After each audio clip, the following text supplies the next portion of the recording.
Hey, Emily Wardrop from Drop the Word Life Coaching. Today we're going to talk about learning the hard way. Okay, so there's a lot of things, different angles, the things I want to say about this. But here's the thing: a lot of the parenting that we do is because we're afraid of our kids learning things the hard way. Right? So when we say, careful, stop, like our anxiety, our freaking out, our trying to control them, a lot of it is because we're trying to keep them from learning the hard way. And this is true with our toddlers, right? On the jungle gym, and we're like, we're not sure you can do that, be careful, or when they get older and they're experimenting with drugs, right? Like we are trying to keep them from learning the hard way, right?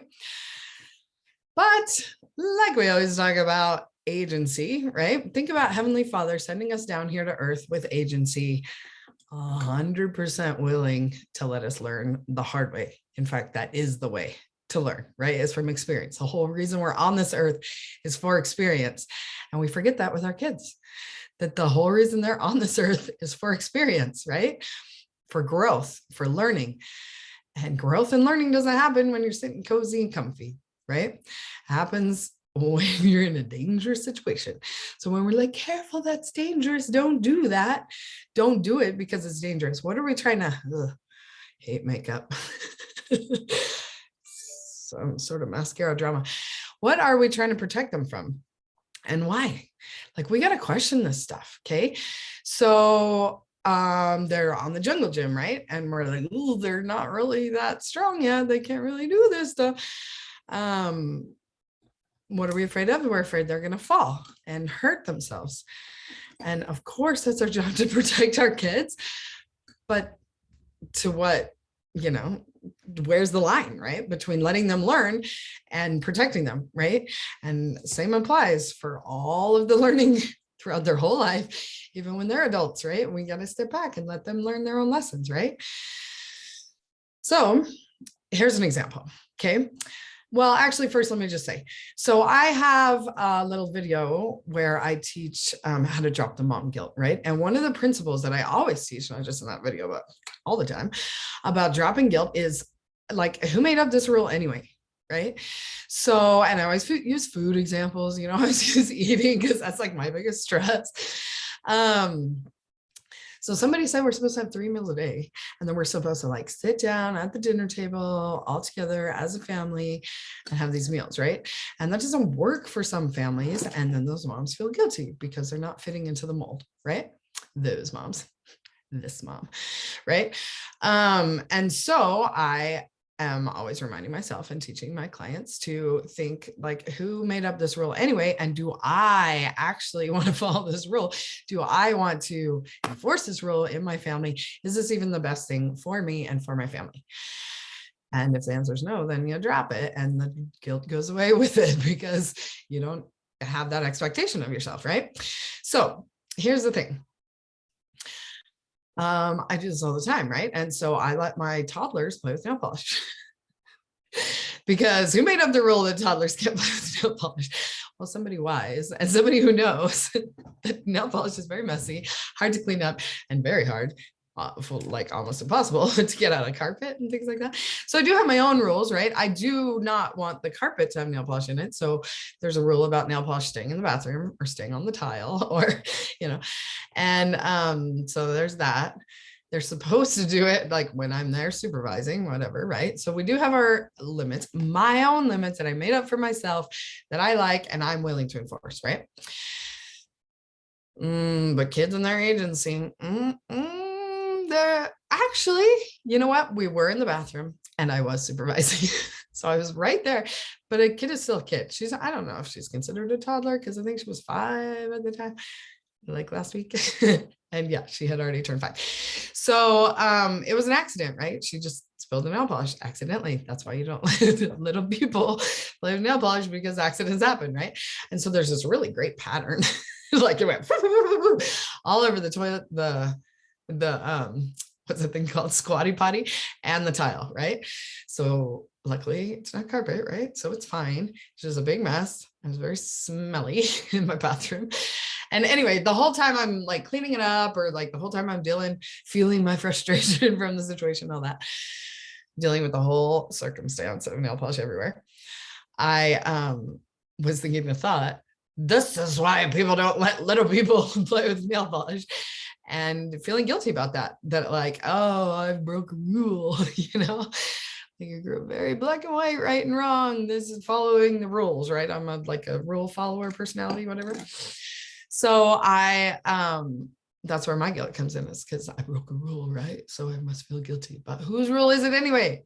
They follow my rules and accidents still happen. Anyway, all of this to say, I learned the hard way why people don't let their littles play with nail polish yet. Like you have to wait until they're a little bit older for a reason, right? Like my mom didn't let us have nail polish till I was 12.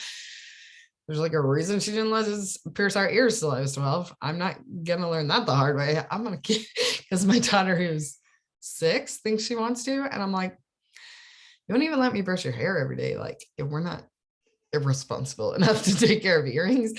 And so we're not going to do that. I don't need to learn the hard way. I know why it is. Of course, I knew why it was that littles weren't allowed to play with nail polish either, but I was willing to deal with the repercussions. And that is the point, actually, that I'm trying to get to. So you can follow everybody else's rules to keep yourself safe, right? They're kind of trying to keep you from that consequence, right? Of having to clean up a huge mess in the bathroom, basically. That's, or you can be willing to deal with the consequences, right? Like, who says you have to? Okay, so back to eating, right? Like, if you don't feed your kids 3 healthy square meals a day, blah, blah, blah, whatever, they won't be healthy. And then you have to like deal with that, right? But it was like, well, I'm willing to deal with whatever consequences come from this, like, we're all just gonna have ice cream for dinner. We're gonna deal with the tummy aches later or whatever, like different things like that. So the point is, we're here to learn the hard way. There's sorry, distracted by that text came in on my computer and my pocket. There is value in letting our kids learn the hard way and letting ourselves learn the hard way. And that's not that we did it wrong, right? And we're taking like big serious mistakes too. Like, moms are freaking out that their kids are leaving the church, or doing drugs, living whatever lifestyle, but we didn't raise them that way. Like, we taught them right when they were little, right? But even when they're little, we taught them not to spill nail polish either, and they still did. You know what I'm saying? Now, the nail polish example was an accident, but she full on was mad yesterday and went up there and got into all of my stuff she knew she wasn't allowed to get into. Agency, it's a real deal. So we let them learn the hard way. We let ourselves learn the hard way without beating ourselves up. Then we're just making it harder, right? So, good night. I don't know if I got to all the points I wanted to. Someday I'll make an outline for these things and they'll be a little more cohesive. But anyway, learning the hard way. Then I send the email along with it, and the blog. There's all sorts of places to find all the other points that I came up with that I forgot in the video. So, it's really hard. Okay. So this is one of the things you have to do. If like you're at the jungle gym, you're like, okay, then you manage your own mind, right? Instead of like trying to control the kids so that you feel better, like, because we could just lock our kids in the basement, right? To avoid all trouble. Because what we're trying to do is keep them from, whatever bad consequence we don't want them to have, like falling off the jungle gym. And so we could just keep them from playing on jungle gyms. Safe. They're so safe.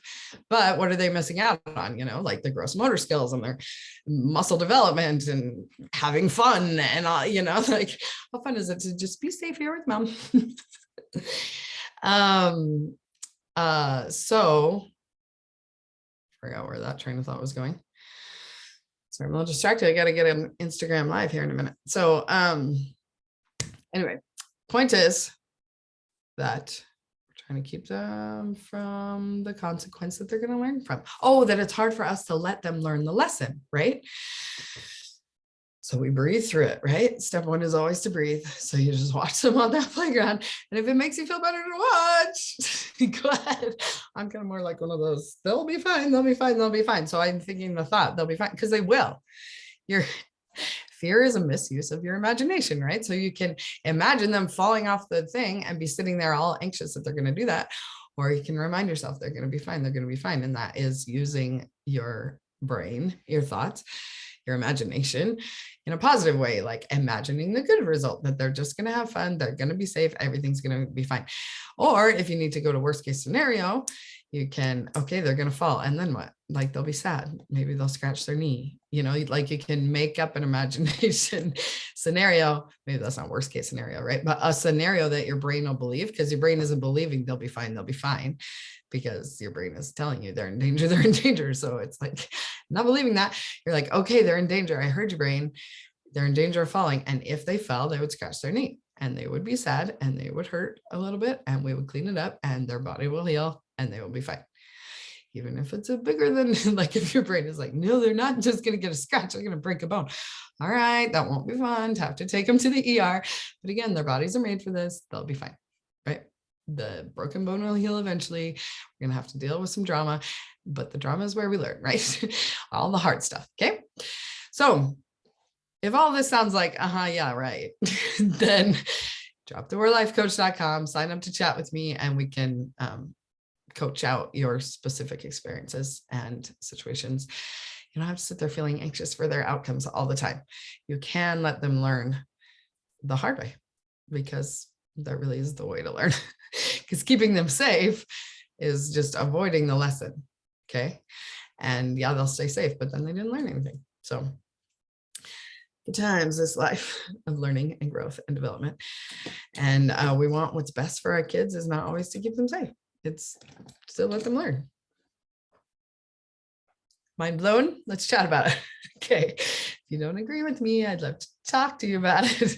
Not that I'm going to convince you, but I want to hear what your thoughts are and we'll figure out if they're serving you or if mine would serve you better or figure out whichever ones you want to think.